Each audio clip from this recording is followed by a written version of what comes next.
What's going on YouTube? Today's video is going to be a quick tips and tricks tutorial on how to be more successful at Season 7 in Fortnite. So without further ado, let's get right into it. I'm sure most of y'all already know that the bottom left quarter or fifth of the map is covered in snow now, which is pretty cool. But for this video, I'm only going to talk about stuff that deals strictly with winning games and getting more kills in Fortnite. So the first thing that deals with that in Season 7 is the new aerial aspects, which include zip lines and airplanes. I don't know why I said building. But anyways, as far as the zip lines go, if I said right now how I truly feel about them, the FBI would be at my front doorstep right this second. So I'm going to keep it family friendly, take the high road, and just say that I don't like the zip lines. I think they suck. And you may be wondering, well, why is that? Well, I'll tell you. Okay, so there have been already 3 games this season in the first few days of Season 7 that I have lost strictly because of the zip lines. And you may be wondering, how is that possible? Well, check this out. In each of those 3 games, I was needing the launch pad at the end of the game for one reason or another, trying to get to the high ground, trying to get out of the storm, etc. And whenever I launch padded, my body just so happened to get near a zip line, and then next thing you know, it magnetically latches onto my head and takes me the opposite direction of where I was trying to go. For one game, it was like squads, and I was the last one on my team, and I was trying to get to the high ground to give me an advantage. And so I launch pad. Next thing you know, I get caught by the zip line. It takes me back to the low ground, and I lose the 2v1. My dad was playing with me that game, so he can vouch for that. So was Jamie, actually. But anyways, a different game in solos. Final 2 people. I'm in the storm. I'm trying to get out of the storm, so I launch pad out of the storm. I get caught by a zip line. It takes me back into the storm, and I die and lose somehow because of that. To some bum who had like 3 or 4 kills. Pitiful.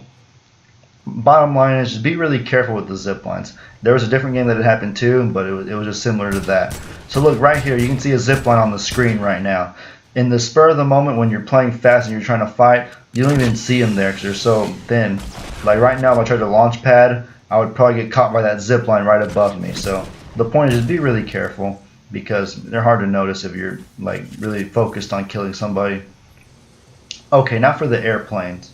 The airplanes are pretty simple. They are a good means of transportation. They're really fast, but you don't want to use them as your only form of offense because the gun doesn't do that much damage and it's really inaccurate and it overheats easily, and the airplane's really easy to shoot out of the sky. So if you're in an airplane, just make sure you carry some weapons with you. Be ready to fight on the ground because the airplane cannot be your only offense. Alright, so tip number 2. Now this is the most important for sure. For the first time in Fortnite history, there isn't really a hierarchy of guns for each class. And what I mean by this is the following.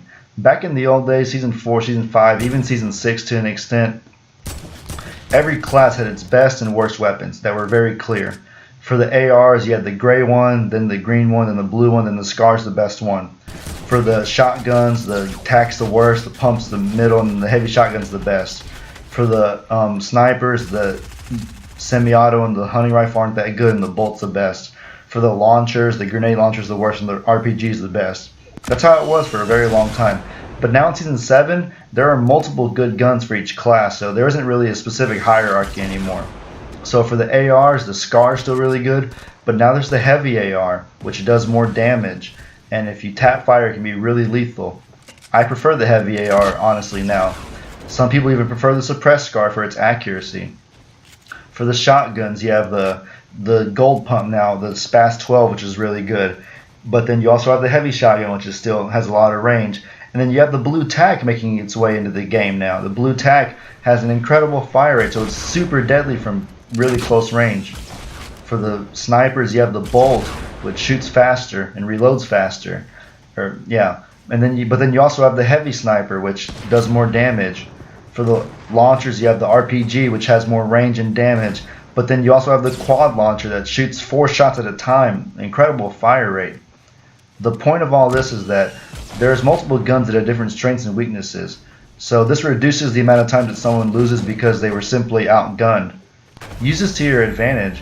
If you know your opponent has a gun, or if you know what they have, make sure you play to that gun's weaknesses. So if I have a tac and someone else has a pump, I'm going to get right in his face because the pump is a slow fire rate. So if I can get 3 shots off from close range before he gets 2 off, I'm probably going to win the fight.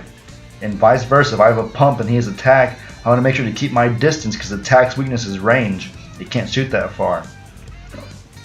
Just the point is to play the weakness of your opponent's weapon and play to the strengths of your own. And that wasn't really possible before. It was just whoever has the better gun wins, but Fortnite is really good about having no hierarchy now. And anyways, the final tip is just to make sure not to have too many weapons. I see a lot of people playing and they carry 4 or 5 guns at a time, and this is bad because you don't have any slots for heals or like grapplers and balloons and stuff like that to transport. Yeah, I see people carrying 4 or 5 guns. You don't need that. The ideal thing for me is 3 guns at most. I always have an AR and a shotgun. That's a must. And then I'll have 1 special weapon, which could either be a sniper or a rocket launcher, maybe even a grappler. And then the final 2 slots are for heals and stuff like that. Bandages, medkit, big shield, slurp juice, stuff like that. So make sure you don't carry too many guns. You know, it's for this reason that the TAC is my favorite shotgun now, because the TAC is just a lone wolf. You can carry it by itself and do just fine. With the pump or the heavy, you usually got to carry a SMG with it, so your fire rate isn't super slow. But if you have a TAC, the TAC does really, really good damage. You just got to get really close to them. Look at these clips with the heavy AR. This is what I'm talking about. You can't do this with the SCAR. Heavy AR is just a melt machine. It's nuts. But yeah, anyways, don't use too many weapons. Just have some, and make sure you have plenty of slots for heals. Because what's the point of having 5 weapons if you win a fight and you only have 14 health and you have no way to heal yourself? Even if you have 10 rocket launchers, technically 5 is the most you can have, but even if you have 5 rocket launchers and you have 20 health, you're still probably going to die. So it's pointless. Make sure you save those slots up for heals. Don't carry 10,000 weapons. Anyways, that's about it, guys. Hope y'all enjoyed this video. Thank y'all for watching, and let me know what kind of stuff y'all want to see down the road. As I always say, your boy Ellie out.